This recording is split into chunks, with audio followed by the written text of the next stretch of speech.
Saya akan mulai dulu dari Bang Rey. Bang Rey, akhirnya kita sampai pada debat perdana. Penting nggak sih debat perdana ini? Penting banget. Pertama ini kan saya kira sepanjang pelaksanaan pemilu, Pilpres khususnya ya, ini kali pertama debat sangat ditunggu oleh masyarakat gitu. Tentu karena ada satu calonnya di situ yang dianggap menarik untuk dilihat kemudian gitu. Dalam hal ini calon wakil presiden Gibran ya. Oh gitu. Gibran. Karena faktor itulah kemudian minat orang untuk menanti kehadiran debat ini kelihatan sangat tinggi. Dimana kalau kita dibaca medsos macam-macam selalu mengatakan nanti debat, nanti debat. Sehingga debat ini menjadi kontroversi sebelum debatnya sendiri dilaksanakan kan gitu. Apalagi dimulai dengan drama-drama, ada aturan yang mau diperbaiki, modelnya yang mau direvisi macam-macam dan seterusnya. Itu bagian dari drama-drama yang menunjukkan sebetulnya debat ini kelihatan penting bagi setiap calon sehingga formatnya pun mereka mau ubah sesuai tentu dengan kepentingan mereka masing-masing.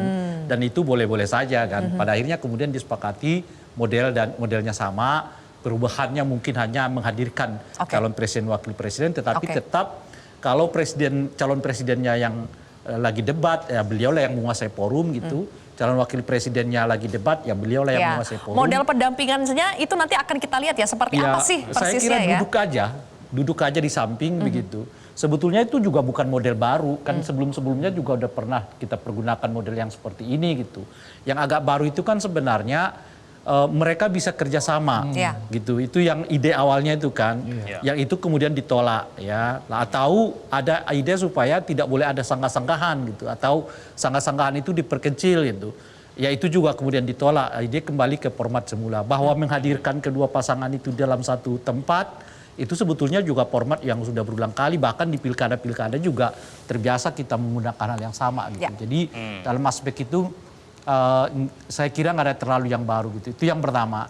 Nah yang kedua kalau kita lihat hasil survei dari Kompas misalnya di mana tingkat undecided portalnya itu sangat tinggi sekali, menunjukkan kepada kita debat ini adalah penentu bagi mereka yang belum menentukan calon mereka untuk nanti menjatuhkan pilihan kemana 01, 02 atau 03 gitu. Oleh karena itulah saya kira debat kali ini adalah debat yang sangat menentukan karena ada 30% pemilih kita itu belum menyatakan dukungan. Gitu. Hampir 30% ya, sekitar 28,7% menurut survei Litbang Kompas. Ya, Kang Asep, program-program seperti apa, pemaparan-pemaparan seperti apa yang harus disampaikan setiap paslon ini supaya kemudian bisa membuat undecided voters itu tadi akhirnya bisa menentukan pilihan, Kang Asep?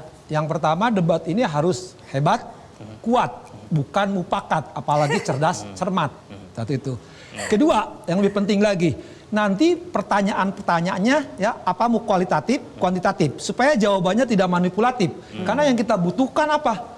Implementatif, ya, tidak spekulatif. Nah, artinya apa? Semua itu konkret. Apalagi debat pertama yang menawarkan itu kan ada masalah hukum yang sekarang sedang rame kan, terutama di penegak hukum. Nah, bagaimana calon-calon ini kelak menghadapi kasus-kasus hukum implementatif, bukan bahasa-bahasa manipulatif. Tergantung pertanyaannya. Saya berharap 18 pertanyaan itu tidak ngambang gitu. Jadi seperti memberi cerdas cermat, jawabannya ya multiple choice gitu kan. Semua pun jawabannya benar. Nah, kalau kelak nih hari pertama debat nih hebat dan kuat ya, tidak manipulatif jawabannya tapi implementatif, saya yakin debat-debat berikutnya akan menarik. Tapi kalau sekarang debatnya mufakat, kayak cerdas cermat, jangan harap debat kedua, ketiga, keempat, kelima.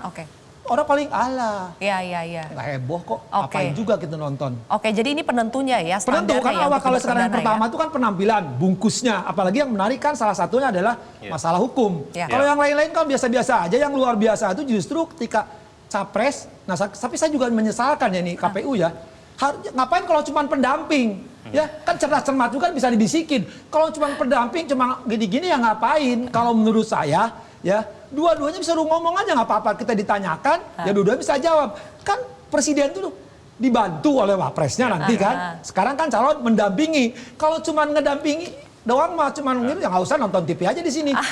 Ya mungkin nanti akan ada evaluasi lagi ya setelah pelaksanaan debat Tapi itu pertama. memang ketentuan yang tidak harus kan. Aha. Jadi kalau cuman Tapi mau pengumuman gini, pengumumannya ketua KPU hanya capres yang ngomong. Iya, maksudnya pendampingan itu tidak harus. Oke. Jadi misalnya kalau capresnya aja yang mau hadir tok nggak apa-apa.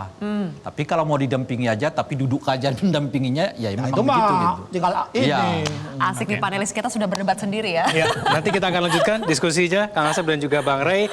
Jelajahi cara baru mendapatkan informasi. Download Metro TV Extend sekarang.